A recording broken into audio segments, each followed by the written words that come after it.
Good afternoon, everyone, and good afternoon, Minnesota. Thank you for joining us today. This will be our regular COVID-19 update. Commissioner Malcolm is here to give a health update, but I'm also joined today. We will have Lieutenant Governor Flanagan join us via video. We have Attorney General Ellison with us, and Department of Public Safety Commissioner John Harrington are with us to provide remarks on the tragic events in Minneapolis. When I was with you Saturday, I closed by wishing everyone a peaceful Memorial Day as we remembered those who have died in service to our country. Unfortunately, Memorial Day evening in Minneapolis was anything but peaceful, and neither was last night. Like so many Minnesotans and so many people now across the country and the world, I was shocked and horrified by the video of George Floyd's death. It's very clear to anyone that what happened to George Floyd is wrong. The lack of humanity in the video, as I said, made me physically ill and even more difficult to understand. So I want to be very clear. My heart aches for Mr. Floyd's family and friends. Gwen and I express our deepest sympathies to those who knew and loved Mr. Floyd. I can never know what you're experiencing right now. I can only imagine that the loss and the enormous hole in your life is unbearable. I know our communities are hurting, especially our black community. And you want to see action, to seek justice, and take steps to prevent this senseless tragedy from happening to anyone else. I was glad to see the Minneapolis Police Department took quick action and removed the officers involved from their positions. But this is not the end of the story as we seek justice for George Floyd. Over the last few days, I've been in contact with Minneapolis Mayor Jacob Frey, and this morning I spoke with Hennepin County Commissioner Mike Freeman. Both have promised swift action once the facts of the investigation come in, and I will work with them to assure that's exactly what happens.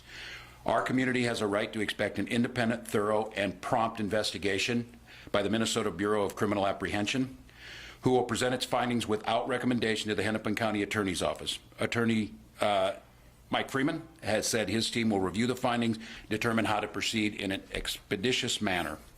I also look forward to the findings of a federal civil rights investigation that will now be conducted by the FBI. We all know that these types of incidents disproportionately affect our black and brown community members. I also strongly support the rights of those to peacefully protest. It's how people express their pain, process tragedy, and work to create change. I was saddened to see that some of the protesters were in harm's way last night, and I just want to encourage everyone to be safe, especially in light of the COVID-19 pandemic, and thank the protesters for their commitment to safely protest during this pandemic.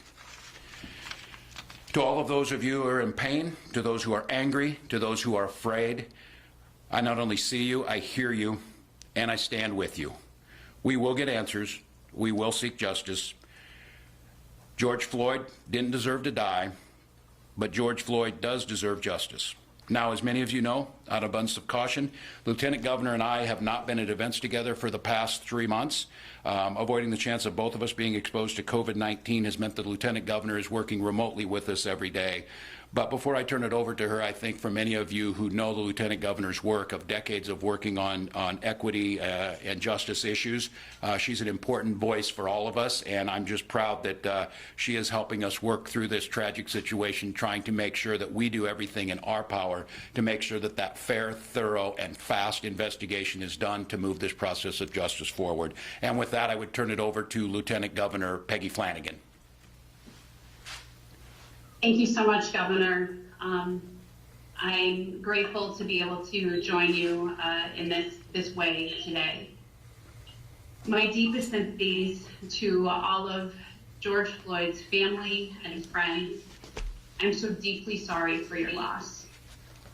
My heart breaks for Minneapolis, for St. Louis Park, the community that I call home and that George Floyd called home, and for Minnesota.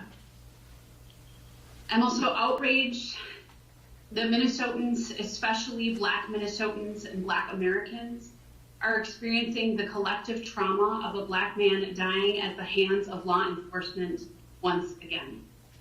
George Floyd should be alive today. We are pursuing answers through state and federal investigations, but one thing is very clear to me. The complete lack of humanity in the video of George's death is horrifying. We will get answers, and we will seek justice. It goes without saying that no one should be treated differently by law enforcement due to the color of their skin, and no one should live in fear of law enforcement because of the color of their skin. The grief in this moment is unbearable. But in this moment of pandemic, it's more than that.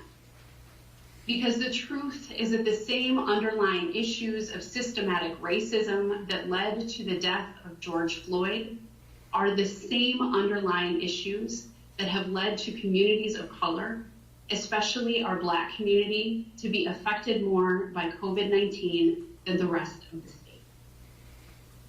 We have to continue to protect each other and ensure that all Minnesotans, particularly in communities of color and Indigenous communities, are healthy and safe. During times of grief and anger, our instinct is to run to each other, to come together and to hold one another. The way that we love our communities most fully is to protect one another. Last night, we saw those choose to express their grief and their anger through protest wearing masks, distancing themselves from others as best they could. I thank the demonstrators for the measures and their commitment to safely protest during the pandemic at a time when nothing feels normal. As a light-skinned Native American woman, I am grappling with my own responsibility to push back against anti-Blackness in my own community and in the systems in which I work every day. This is the work. Someday, when it's safe, we will all have the option of going back to normal. But we must not let that happen. Normal, quote unquote, means that Black and brown bodies are not safe. Normal was not working for us. We cannot get back to normal. We must get back to better. The governor and I will continue to fight for answers and for justice for George Floyd, his family, and for Minnesota. Thank you. Attorney General Ellison. Governor, Lieutenant Governor, let me join you in just acknowledging that George Floyd was a man who was loved by some. He was a person who had every reason to look forward to his life. He was a person who worked and made a contribution to his community and his family. It was particularly touching to hear his employers talking about how much they loved him and what a contribution he made to their establishment. He was somebody, and his life mattered, and he was an important person to many. And the fact that he is gone and the way that he was taken is deeply tragic on multiple levels. Allow me to just say that the investigation has started, both state and federal. If you have information, we need you to come forward and share it. It is very important that the investigation is thorough, is fair, and is just. And I will say that I will be, and my office will be, a force for transparency, accountability, and justice. We will call it out when we see otherwise, and we will foster it every opportunity we get.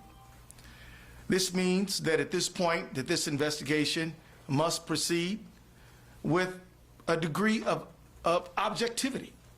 We're not going to prejudge the facts, though the video is so clear before our eyes. Why? Because at the end of this process, we want nobody to be able to question the process. And whatever the consequences may be, they will be just, they will be fair, and they will be what the law requires. Let me say also that it is important to understand that this tragic event that took the life of George Floyd is a point in time in an incident involving a person. But the reason that there's so much outrage connected to it is because it is part of a larger pattern, as the Lieutenant Governor mentioned. We could talk about Jamar Clark or Philando Castile, but we can go all the way back to Rodney King. We can go back to my city that I grew up in Detroit, Michigan. I remember very clearly as a 5-year-old, tanks rolling down the street because of the riots that were sparked by unfortunate incident between police and African-American community members. But my father would tell us, well, you don't remember, son, the 1943 riot. 68 riot wasn't the first one. There's others all along similar patterns. And that's why when the Kerner Commission report came out in the 1960s after these civil disturbances, they said that the spark of all this was bad police community relations. Now, bad housing, unemployment, and a whole range of other social problems really built the tension, but it was the incidents that occurred between the police and community that sparked it and caused tremendous problems. So what we're dealing with is not an isolated case. We're dealing with a systemic problem. And the investigation and the prosecution, if that happens, and the ultimate consequences, they are being handled. I'm confident that they're being handled competently. But that doesn't end it. The discharge of the officers doesn't end it. The criminal process that has begun doesn't end it. The civil rights process doesn't end it. We've got to have permanent, deep, systemic change, which is why myself and Commissioner Harrington, who you'll hear from in a moment, led an effort, the working group Police Involved Deadly Force Encounters, which we issued in February 2020. This report lays out a series of recommendations that we arrived at with our group, which included law enforcement, community, civil rights, people from diverse ethnic backgrounds, many people throughout the state. We went to Cloquet, we went to Bemidji, we went to St. Paul, we went all over the state to talk and to listen to people. And so I think it is a good time for us to understand that this report was always a working report, was always a report designed to solve a systemic problem. And I urge us to really reflect upon the recommendations in this report, because at some moment, sadly, George Floyd will be laid to rest. At some moment, the process, the criminal and civil rights process, will be concluded. But will we have made any real substantive changes, or will we just be setting ourselves up for it to happen all over again? So I just want to say that the recommendations in this report are critical. I urge people to reflect and look on this so that we can begin to really, really make the changes that this state deserves. I will mention that under Pillar 4, Policy and Legal Implications, 4.2 suggests that we adopt use of force standards that make sanctity of life a core organizational value and include requirements for de-escalation, reasonable, necessary, and proportionate use of force, duty to intervene, which means if you're an officer, you can't stand around and say, well, he did it. That wasn't me. And use of sound tactics and reporting unreasonable use of force. And so I just want to conclude here and just say deep sympathy to the family of George Floyd. I want to urge people who want to demonstrate to use proper protocols for safety. We are still in the middle of a pandemic, and it is important that you exercise your First Amendment rights safely, and I urge you to do so. So with that, I'll conclude here. I'll be available for questions, but Commissioner Harrington.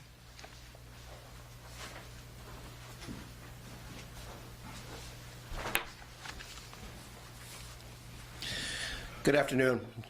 I'm John Harrington, the Commissioner of the Department of Public Safety, and I want to echo this sentiments of sympathy to the family and friends and the Minneapolis community on the passing of George Floyd.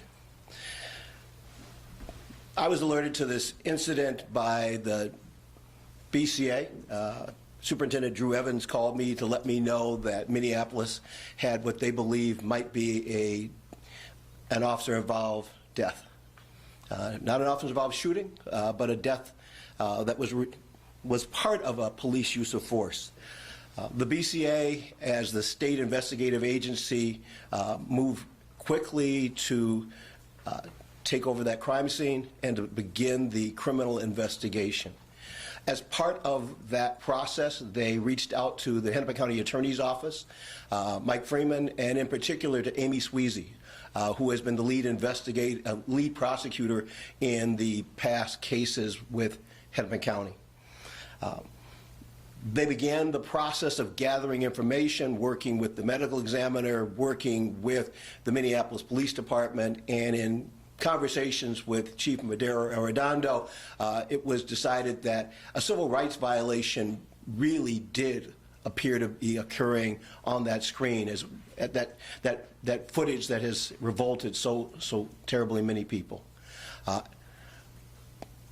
Chief Arredondo then contacted the FBI, and the new SAC, Special Agent in Charge, Rainier Droschlager, agreed to take on the case as a civil rights or a color of law investigation.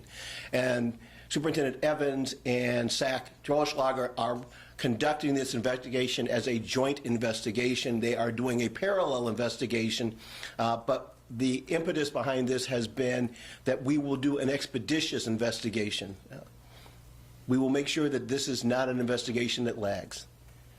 But just as important as it being expeditious, because we know the public and the community and all of you want to know what happened that fateful day, it will be an investigation that's done right. This will not be an investigation where we're going to cut any corners, where we're going to miss any T's to be crossed or I's to be dotted. We are going to make sure that this investigation is done properly so that when we go to trial, if we go to trial, when we present this case to the Hennepin County Attorney's Office for prosecution, and when the FBI presents this case to the U.S. Attorney for prosecution, that all of the facts necessary for a charge will be there. One of the things that we need right now from the public is witnesses. And one of the things that the public can do right now to help expedite this investigation is to contact the Bureau of Criminal Apprehension. And if you were there, or if you took video of what was there, if you know people that were there, we want to hear from you, because the sooner that we can get all of the witnesses and get their statements, the sooner we can move this case along. We do have to wait for certain factual pieces of the process. The medical examiner has not yet done an autopsy. We do not have results from that yet, and we will have to wait for that, because that is a crucial piece of information in any murder or death investigation. But we want to be able to do everything else that we have in our power to move this case along as quickly and as expeditiously as we possibly can. I want to thank Attorney General Ellison. He and I took a journey over the last year to Minnesota to try and discuss this, what would happen. We talked about this as being deadly force encounters. We talked about it, and people criticized us initially about the fact that it should have been just officer-involved shootings. And unfortunately, this is exactly the kind of scenario that we talked about as to why we talked about and why we brought the focus to being a deadly force encounter and not just an officer-involved shooting. This case reminds me so terribly of the Eric Garner case in New York. But I can promise you that unlike the Eric Garner case, which waited years for action, much as Chief Arredondo took swift action on the employment of the 4 Minneapolis officers, you will not have to wait.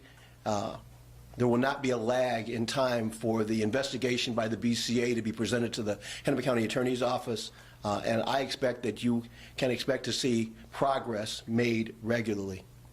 The last piece that I will note, and I appreciate once again the Attorney General bringing up the work we've done on the working group, is there is so much pain in the community.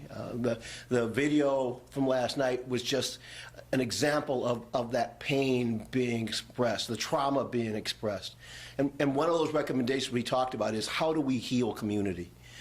We spent one entire session just talking about healing the wounds the community has when someone that they love, someone they treasure, someone that they value is ripped from them in a deadly force encounter.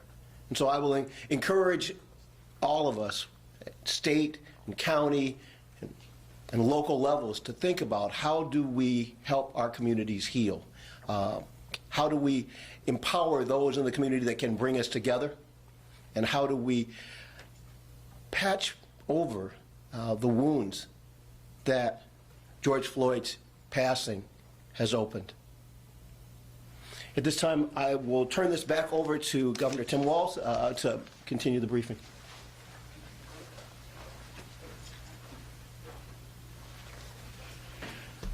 Well, thank you, Commissioner. I want to state, just as a Minnesotan first, how incredibly grateful I am to have these three public servants. The words coming from the Lieutenant Governor and understanding the depth of this. Attorney General Ellison's work goes back decades. I witnessed it as a colleague in Congress working on civil rights issues and ways to make our communities whole and safe, and then a privilege of having John Harrington in a long history of working in community and seeing law enforcement from many different sides. And I too want to express, back into my role as governor and statutory requirements, my responsibility over Department of Public Safety and the BCA is to echo what Commissioner Harrington said, is to ensure an accurate, fair, and expeditious process around the facts of this case. And I want to acknowledge too what I think each of them hit on. Watching any of the video of what happened to George Floyd, and then watching citizens come out last night, I too share that urge of just a primal scream of when you watch humanity get erased in front of you. It is almost inexplicable how you respond. I want to be incredibly careful that anything I say from this office does not jeopardize a fair journey towards justice. So while my personal emotions are real and I'll validate them, I also trust that our system of justice is predicated on exactly that, a fairness for everybody involved, a true look at all of the facts involved, and then the expectation that those facts will be acted upon to provide justice for everyone involved. So we will take questions on this, but I want to do just a quick brief update before we go to Jan Malcolm on this. I think most of you know we crossed that threshold in this country of 100,000 Americans have died now in the last 3 months. We in Minnesota are, I stood here about 3 weeks ago with you and I said what's so frustrating and terrifying about this is, as long as we continued where we were at and kept the pace of where we were going at, I said I will stand in front of you on about the 28th or 29th of May and we will have crossed 1,000. That was the day we had crossed 500. That pace is relatively stable, which is terrifying as is somewhat of good news. But what we're finding is a better understanding of COVID and the spread in our communities. I want to thank the Minnesota National Guard, and we'll continue to use them. We tested over 10,000 people at 6 locations on the weekend, a holiday weekend, and this was no barriers. Come in, there was no payment, there was no anything. You came in, you got it, and you got your results back. We're going to continue to do those types of things. We're going to continue to target the areas from congregate care living facilities to communities that are underserved in this, because once again, Lieutenant Governor was speaking truth in this, that COVID-19 is disproportionately impacting communities of color, and the black community is showing up in that, both from a health perspective and from an economic perspective. We're also seeing in places across the country that an under-testing in those communities is leading to the lack of understanding how it's spreading. We can't allow it to happen in Minnesota. Finally, I signed an executive order today that outlines phase 2 of the Stay Safe Minnesota plan. As announced last Wednesday, the next phases in Stay Safe include a cautious strategic turn of the dial, outdoor dining at restaurants and bars to start June 1st, where the number of customers at any one time is limited, and for the physical distance of 6 feet can be maintained. Also, personal services like salons and barbershops can open June 1st at 25% capacity to ensure that the safety of both employees and customers inside. Campgrounds will be opening and organized youth sports programs will be operating without competitive games, but getting back in the rhythm. We're trying to strike that proper balance. There's nothing healthier than having folks, young kids involved in the summer with those types of activities. It's not just the physical and the mental health, it's the memories that make summer so great, and we're trying our best to strike that proper balance. Again, when people keep keep asking me what's the difference from one place to another. We've distilled it down. There's a lot of things, but the three things that Commissioner Malcolm and everyone across the country that are in this say, it's first how close you are to another person, second how long you're in close proximity to that person, and third how predictable the setting is, coming, moving, going, yelling, whatever it might be. Those are things that you can, that the lens that we're looking through. Rising cases in Minnesota, although we're still, I think, at 16 days. Jan will update us on that, at doubling.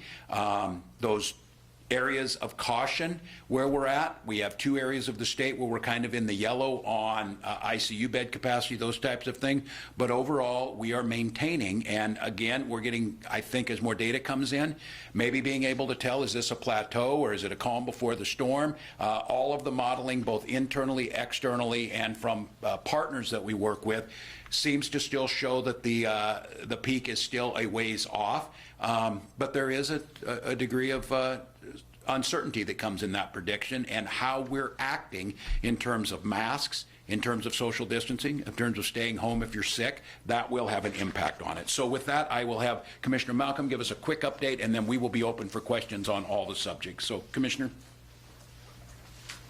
Thank you, Governor. I'll be really brief today, and it is something to note that we're here talking about the daily COVID briefing, but in the context of a much larger picture of health in our community and what creates health and what threatens health. And I so appreciate the comments of Governor, Lieutenant Governor, our Attorney General, my colleague, Commissioner Harrington, about kind of drawing the connections between these issues and the fact that the conditions in our community that put some people at greater harm, at greater risk than others, is the challenge that we all face together. And as both the Lieutenant Governor and the Governor have just reiterated today, that does show up in our data about who's getting exposed to COVID, who's getting seriously ill, who's getting hospitalized.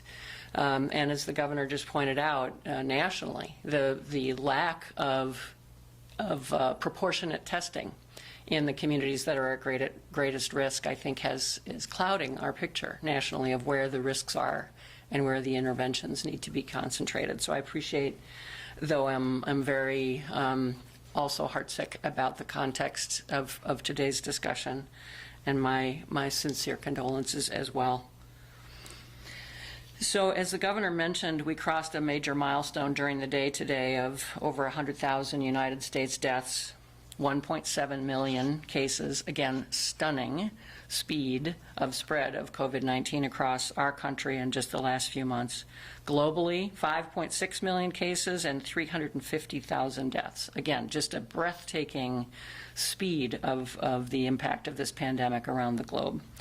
As the Governor mentioned, yesterday we added an additional 500 laboratory-confirmed cases to our total, bringing Minnesota now to 22,464 cases. It was on a testing volume that for a Tuesday was quite high, over 6,600 tests, partly because of the community-based testing that the Governor mentioned. And again, just deep thanks to the National Guard and so many people in local public health and across state agencies that helped to make that happen. And thank you to the Minnesotans who came out, stood in long lines, and clearly expressed their desire for more access to testing.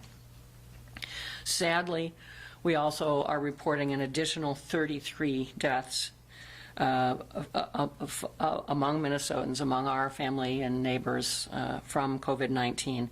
That is that is tied for the daily high total of mortality, matching last Friday's total also of 33 deaths that day. 16 of these deaths were in Hennepin County, 6 in Dakota, 5 in Ramsey, 3 in Anoka, 1 each in Nicollet, Nobles, and Washington counties. The demographics: 2 people above the age of 100, 9 in their 90s, 11 in their 80s, 6 in their 70s, 4 in their 60s, and 1 person in their 30s without any known underlying health conditions at this point. There are 598 people currently in the hospital, 260 of those in intensive care units, which is the highest daily total to date.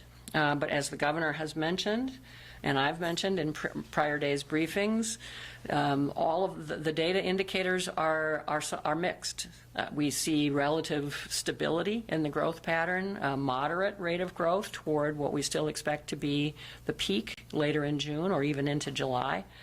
But we do see some more accelerating and concerning signs, like the rate of increase in ICU capacity, even though we have planned for this and have surge capacity available in the state.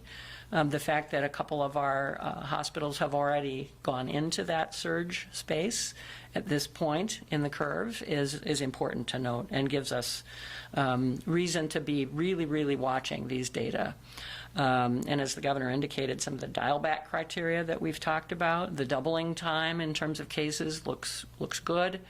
The healthcare capacity is kind of still within the range that we projected, but is yellow in some areas. But the rate of hospital admissions is particularly on a rolling average in the more recent time period is something that we're watching really closely. So with that, I will turn it back to the governor and be available for questions if you have any. Great. Thank you. Thank you, Commissioner Malcolm.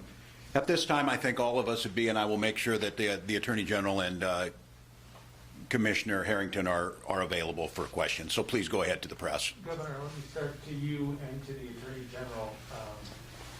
The Mayor of Minneapolis, David Fry, has called for the one officer who had his knee on George Floyd's neck to be charged criminally. Do you, Attorney General, do you, Governor, agree with that? Should he be charged? I think, and I would answer to this, and I want to be, as I prefaced a little earlier, be very clear about the position I'm in to not either taint or influence how this comes out, because our justice system's pretty clear. We will get the evidence. We will present that. The charging authority is Hennepin County Attorney Mike Freeman. We spoke with him today to ensure and reassure him that we are doing everything we can in a professional, expeditious manner, and to reassure the public that that's going to happen. So I think that is the proper way to go. That is the thing in the position that I'm in that I will advocate for. I'll just say that we have a normal course of criminal prosecution, which starts with a fact-based investigation and then an evaluation of whether criminal statutes democratically passed have been violated. And that is the procedure we should follow. I understand the emotions are running high, and I think it's important for the mayor to channel the emotion of the people who he represents. But I think it is critical that we adhere very closely to the facts and the law and the normal process. And so that's what I'm supporting, and that's what I believe we should do. A follow-up to both of you. Protesters are back out at 38th in Chicago and at the 3rd Precinct right now. They have gathered for a second straight day. What is the state, if anything, doing to make sure that the unrest does not get to the point of last night? Well, I think first of all, and you've seen me stand in front of here and say that I will do everything in my power to protect the people who are protesting against me or something that I have. I think this is a fundamental right they have. I think, as I said, that primal sense of outrage that folks are feeling, there's a sense in doing this. I would encourage them to do so with a mask, to socially distance. We certainly don't want to see things turn violent in any way, but I also think this is a pretty normal response where people are giving. And I think what we need to see is I saw folks out there from across the community with baby carriages and things expressing what all of us saw in a video. And I simply think that that's a proper way to approach this. And we will do everything we can to keep things as safe as possible. We want the normal business to be able to go on, but we certainly believe that there's a right that people have to gather. I was specifically talking about the clash between police and protesters last night. Yeah. Protesters were throwing rocks at police cars and at 3rd Precinct. Yeah, Police certainly were we don't. firing back with chemicals. Yeah, we're not condoning that, and I would say we need to do everything we can to de-escalate that situation. I think if folks are given the chance to gather, at least, I mean, what I'm seeing on that is that they want to express in community their outrage. I don't think they're there to engage in the violence or to have that, and I think we need to be smart to make sure we don't set up situations that cause those clashes. Attorney General. Yeah, what I will say is I would urge law enforcement to exercise restraint. Restraint is the better part of valor, they say. And you're dealing with people who are hurt, who have been through a lot, and this is not the first similar kind of incident, and they're outraged. So I would urge restraint. I also would urge protesters to remember that they are there to lift up the memory and get justice for Mr. Floyd. And so they should conduct themselves in a way that will enhance that and not distract attention away from what happened to Mr. Floyd, but would keep the attention focused on what happened to Mr. Floyd. And, letting your emotions override, you in a way that would cause the conversation to shift to, crowd behavior isn't a wise way to handle this. And it certainly is not a way to make sure that Mr. Floyd remains central. And so that would be my recommendation. Dana?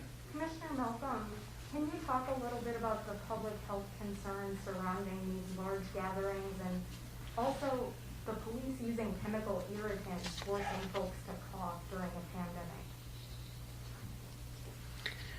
Well, I just will briefly reiterate what the governor and the attorney general have both said about the importance of awareness of the context of that we're in, of the very, very real risks of that the pandemic poses to not only the people who are protesting, but as we know, the importance of the degree of community spread that we have today.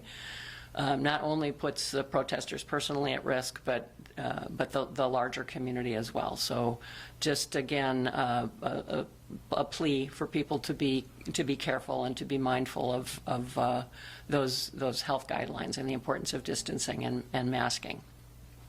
And certainly in terms of correct police procedures, I leave that to the experts and my colleagues. But of course, anything that serves to further exacerbate respiratory illnesses when we're dealing with a virus that is about that is certainly something to be watched. So I would again be a reason why people. Certainly nobody who's ill should be out protesting, I hope, and people who may be vulnerable to the virus. Governor, regarding your June 1st order, a lot of restaurant owners are saying that it's kind of untenable for them. Either they, A, don't have outdoor patio space to use, or B, what happens when it rains? This is Minnesota, it's the summer. What are they going to do with their patrons in the rain? Can they come in and use the restroom? Can they come in and shelter for a storm if it passes through? Are there any chances, is there a chance that you could amend that order again to allow at least some indoor dining? Well, and I think, as Commissioner Malcolm said this, I want to be very clear. We have been very cognizant of the pain it's causing economically, and I think it's falling heavily on restaurants and the hospitality industry. We're not closing them to cause them the pain. We're closing them to stop the spread of COVID-19 and to not overwhelm our hospitals. With that being said, I go back to those 3 points. Sitting at a table, eating, talking to friends for an hour and a half in a smaller place poses one of the bigger risks. What we did was, and I want to be very clear, it's not as if we thought that the fix would be opening to outside dining. Activities outside are much safer. There are many facilities, or at least some, that have the capacity to do that, and we're encouraging communities to figure out creative ways, and MnDOT's working with them to open up streets. We're also not naive to that it's going to rain, and it was 47 degrees yesterday in Duluth. It's not going to be the fix. It's meant to be a portion or a potential if some try and go there. Also, we did write into the executive order the very scenario that you thought about. We can't think of every scenario, but we're not going to tell people it starts to pour out of nowhere or there's a tornado warning like last night. They can certainly shelter from that. So we want people to make the common sense decisions. And I think what I keep people get frustrated it's not moving fast enough. One of the things in turning that dial is there's a lag time between when we turn the dial, when people come out, and if we start to see it.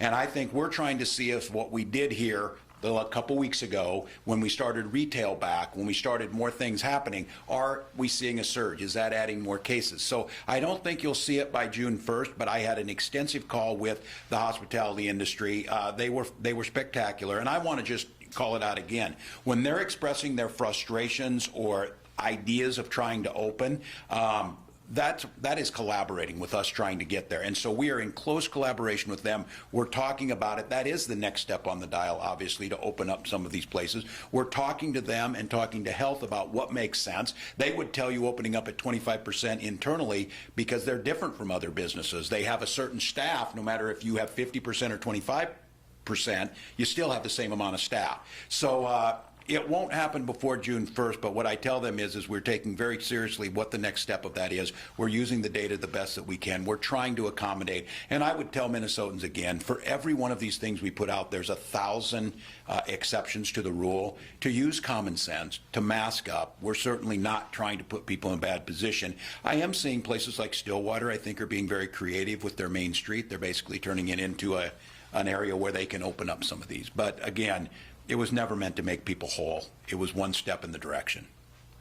Governor, you said you signed the executive order today on the outdoor dining. It was announced last week. In that week, a number of restaurants and other places were urging you to loosen restrictions. Did you change anything from the way you announced it last week to what you signed today? I don't believe so. In terms, I think some of it is just some of these details about what happens as we were talking more with them. But I've had extensive conversations. I was on with numerous groups on several occasions as they were expressing what we could do.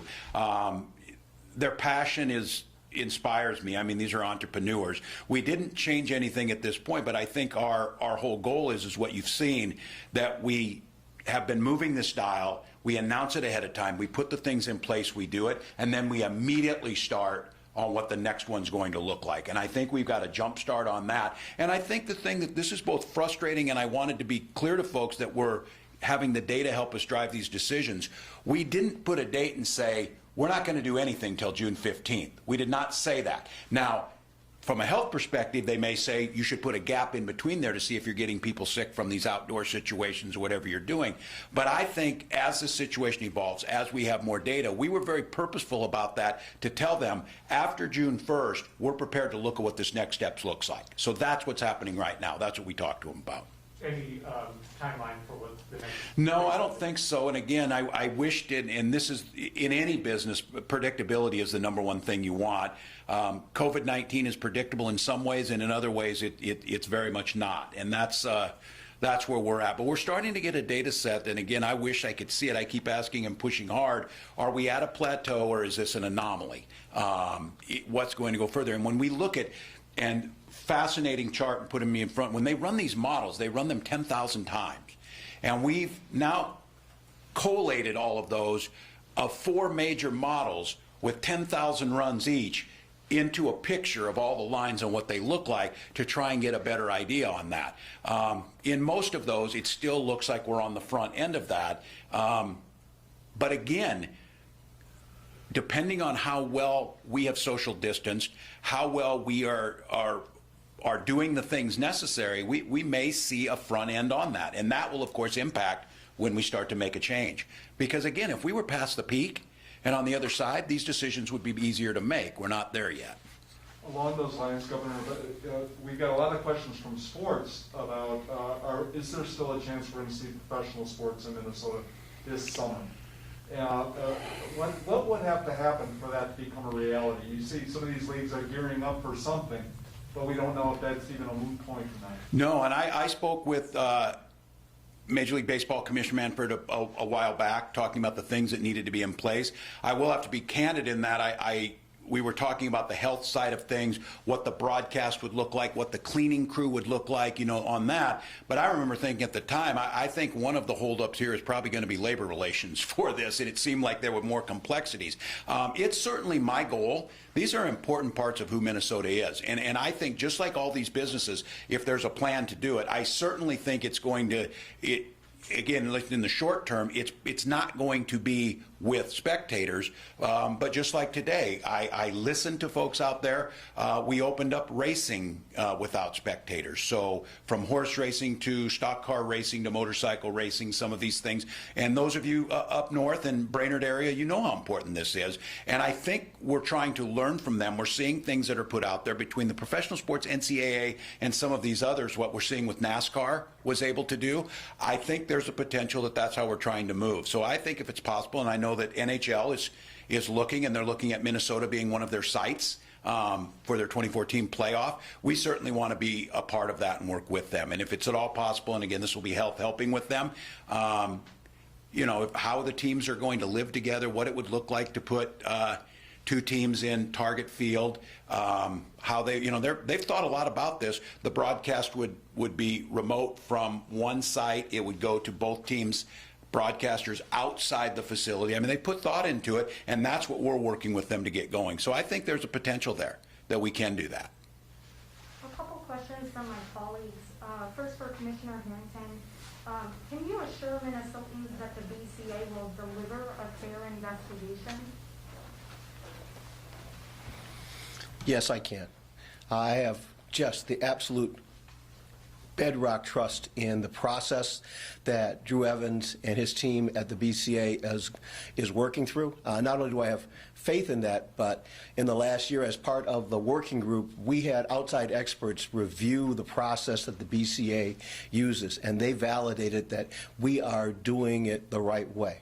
That does not presuppose what the outcome will be, but it does, in my mind, guarantee that the process that we're undertaking, it will be factually, it will be objective, it will be lawful, and that we will produce a honest report to the prosecuting attorney so that they can make a good decision about criminal charging. And a question for the Attorney General. Are you convinced the FBI investigation will be handled fairly under Attorney General Barr? I have trust that the FBI takes its work seriously. They have experience in this area.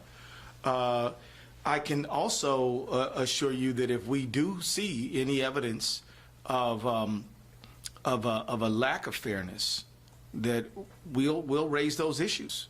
So I know that, you know, so many people in the FBI, they're just people who are career. They're not part of a political cycle. Their job is to investigate, and I think they take that responsibility seriously.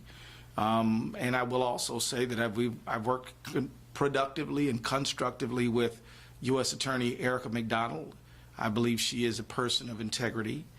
And so despite some of the national prevailing winds, I think that we have every reason to trust that things will be conducted in a fair and upright way. And we'll be watching. We're not going to just say, yeah, it's going to be fine and walk away. We're going to say we believe it's going to be fine. And by the way, how's it going? And so we're going to trust and we're going to verify. Commissioner Harrington, I also have a question for my colleague. Just, can you confirm that it was Officer Derek Chauvin who had his knee on the neck of Mr. Floyd?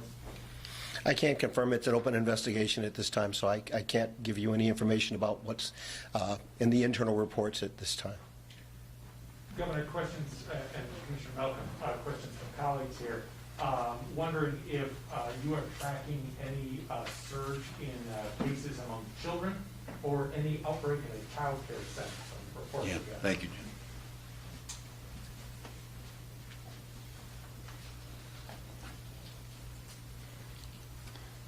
We are indeed keeping close track of the demographic data about outbreaks. And yes, I'm sorry, Chris Ersman's not with us today. I don't have complete data on the specifics of a child care investigation, but I am aware that that is being investigated. Yes. Can you just tell us, have the people affected, have the families, have they been notified? Do they know that their child may have been at an outbreak facility? I apologize. I'll need to get back to you, and I will right after this, about what the status of that investigation is.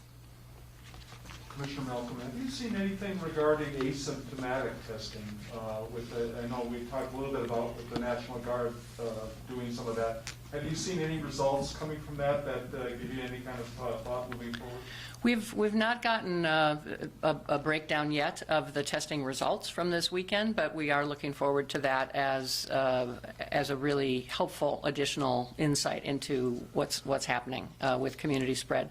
We have gotten some interesting data from health systems as they've begun to test patients coming in for other kinds of procedures. So we're getting a little bit more of a sense that is confirming that asymptomatic individuals can and are testing positive. So should have some data to share with you next week. Next week? Thank you. Commissioner Malcolm, while you're up there, we've heard a lot about long-term care facilities. Is it still considered wise for state health officials to allow the transfer of infected patients to those facilities?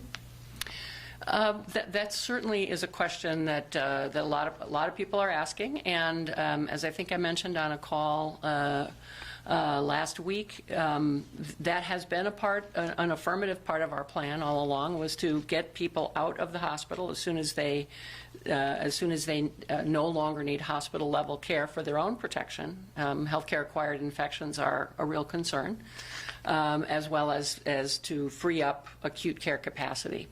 So that has been part of the plan. We have been working very hard with our long-term care facilities on their preparedness, their infection control plans.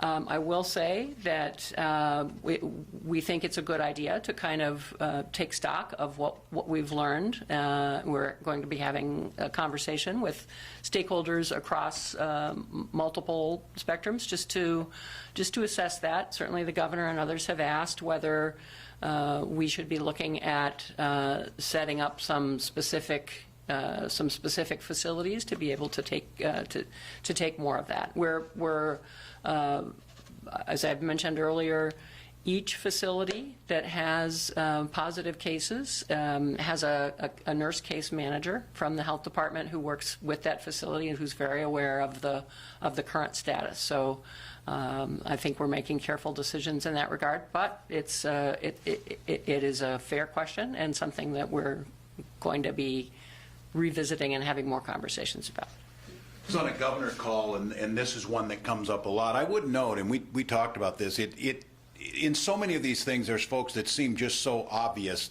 where they'd be, but I think it's important to remember, these are folks that went to the hospital, they recovered, but they're still in that mode. They're going back to their home. And this is where they live. This is their place where they're at. This is that sense of normal. The rest of us, I think, so you self-isolate, but where are we going to put people and think about it? So this was federal guidance. This is what everyone was doing. This was not a mistake. This wasn't like no one thought about this. There was a complexity of how do you deal with this. And I think that issue of infections, both in long-term care facilities, I always worked a lot with VA hospitals, but it's hospitals in general. If you are going to die in an American hospital, the number one thing that will kill you is hospital-acquired infections. Not what you went in there for, but getting an infection. That kills 90,000 people a year.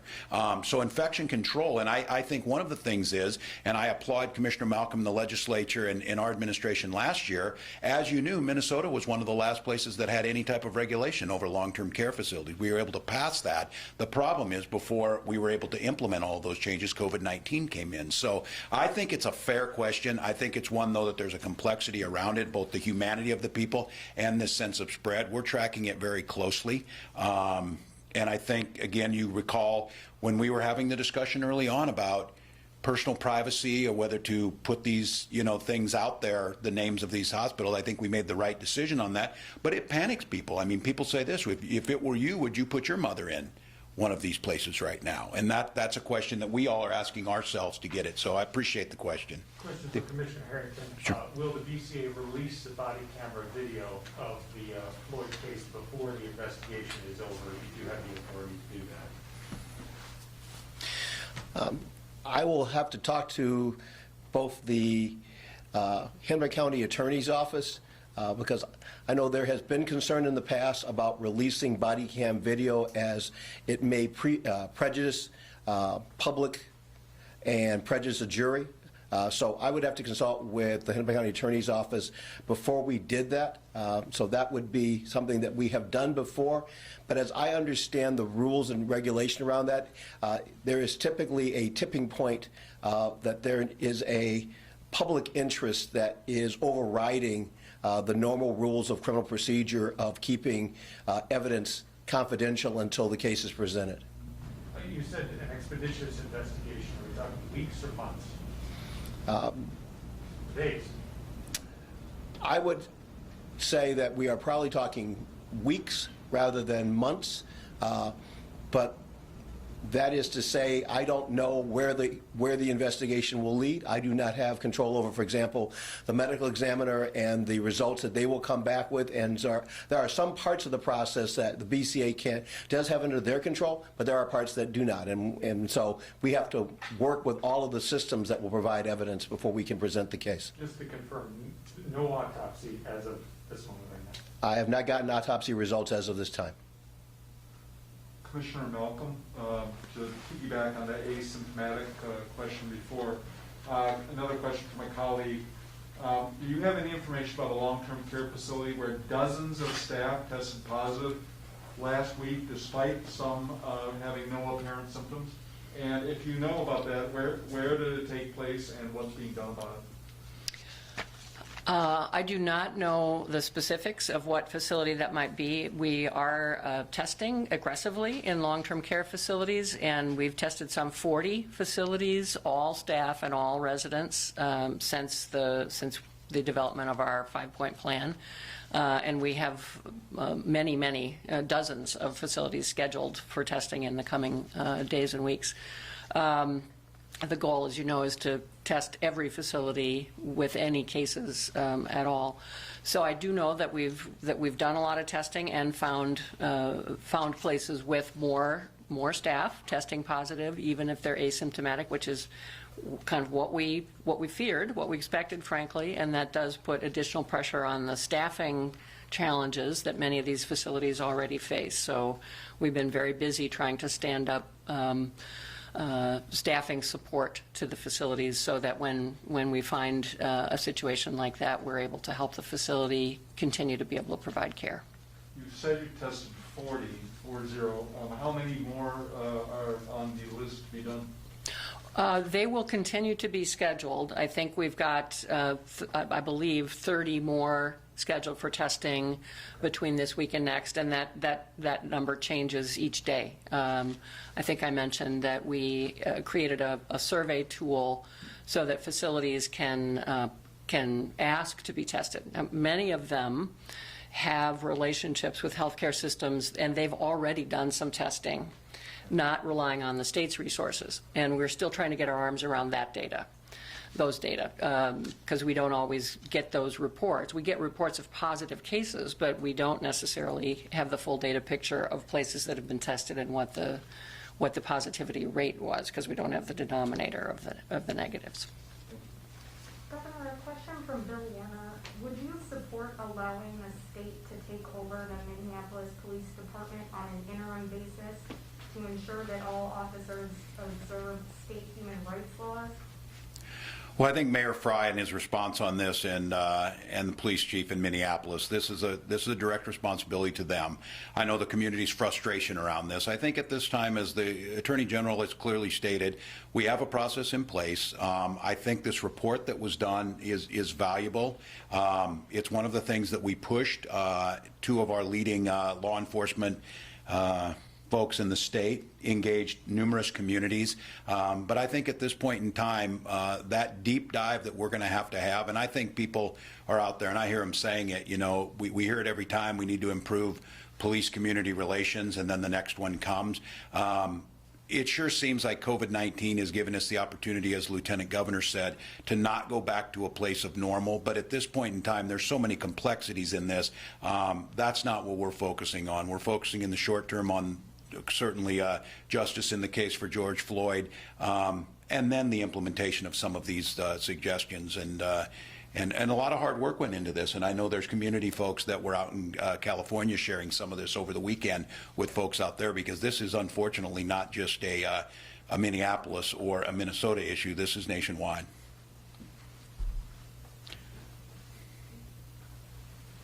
Oh, I'm sorry. Yeah. Attorney General Ellison, you mentioned a number of things earlier that you would like policy changes done. Right. Such as officers having to step in when they see, an overwhelming use of force that's above and beyond. To be clear, are you calling on legislators to take action here, or would all of these changes that you want to see come from police departments themselves? Well, if you look at this report, and I'm happy to provide you a copy of it, there is plenty for a number of areas of authority to weigh in. The legislature certainly one. Administrative offices are others. The Attorney General has some things to do. Police departments have some things to do. Community has some things to do. And so it is really a multi-factor approach that we're recommending. Some of it involves care and well-being of officers themselves who are under high-stress situations. We know that they need to constantly work on themselves being able to get back out there and deal with stressful situation after stressful situation.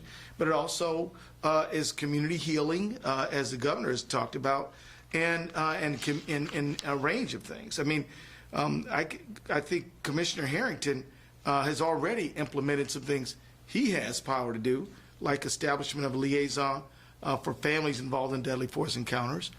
And so it really is a number of things. Let me just say this. This is an acute, specific incident that's horrible and tragic, and it must be dealt with on its own weight, and no shortcuts in dealing with this. We don't want to jump over this incident to get to the deep and underlying solutions, but we must get to the underlying solutions, or we will be right back here in fairly short time. We've got to deal with these problems. We got to literally shift policing. And I'll just say this as I turn it over to my friend. We had people assist us on this task force who actually assisted President Obama on 21st century policing. So there has been an acknowledgement, even from Washington, that the way we do policing needs to move from one century into the one we're in now. It has to be more transparent, more accountable, more community-based, more just. It has to factor in things like the sanctity of life, which is very important consideration. There was I think it was Camden County, is it? Camden County Police Department. Camden County Police Department had a very high, serious problem with deadly force encounters with police. They implemented, along with the sanctity of life protocol and use of video as a simulator to train with, and other things as well. And they reduced it near to zero. And so you can solve this problem. It is not a problem that cannot be solved, but mostly it takes will. And I believe between the governor, commissioner, lieutenant governor, and my office, and others, and the legislature, we could do it. Well, thank you all. I would thank you, Attorney General. And again, speaking to you as Minnesotans, and especially in the community, your anguish is real. The sense of anger, disillusionment, all of those emotions that are out there, certainly encourage you to express those in a healthy way. And if that's together, do so with the social distancing in place. But I can tell you the trauma that these situations bring up, and it's widespread, but it gets very specific for some people. I've had the privilege of becoming friends with Valerie Castile over the last several years, and I spoke to her, a mother whose heart was broken yesterday. But those of you who know Valerie, she's a force of nature, and this is someone who turned that pain and worked on these types of issues. She talked about training issues. She talks about that shared humanity, but she's also a very spiritual woman, and I think in talking to her yesterday, it lifted me up. She said now is the time, especially in COVID-19, the time of this, seek justice, get this right. but reach out in a way as, again, when we're looking for that comfort, now is the time we want to be around people, we want to share. But she's talking too about reaching out to others, show that sense of kindness, show that sense of who we are. The world's watching. The world is watching Minnesota right now. We need to be honest about who we are. We need to be honest about our strength, and we need to be honest about our weaknesses. And that's why this report and this work was done. That's why all of us are trying to pledge never again. And it's on us again. And my commitment as governor is to make sure the BCA provides an accurate accounting of the evidence, provides that forward, and puts that on the Hennepin County Attorney's desk to move forward. And in the meantime, to look at those systemic issues of inequities and continue to try and work on them. The Attorney General's right. This is a point in time, a horrific point in time. It's our responsibility to deal with this one, but also deal with that broader issue. So I thank you, Minnesotans, and we will follow up tomorrow. Thank you, Attorney General. Thank you, sir. Commissioners Malcolm and Harrington, thank you. Did I leave this here?